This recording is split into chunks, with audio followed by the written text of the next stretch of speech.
আপনাদের গ্রামে Chinese restaurant, lake, swimming pool কিছু নেই? আপনারা এসব জায়গায় থাকেন কিভাবে? যেখানে জীবনানন্দ আছেন সেখানে আর কিছু প্রয়োজন হয় না।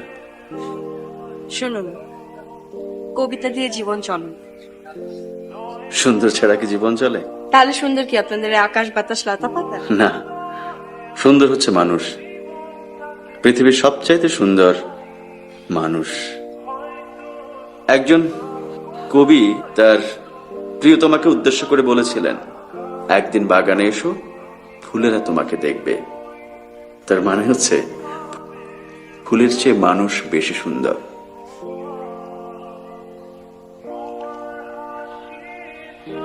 আপনি কাউকে ভালোবাসেন?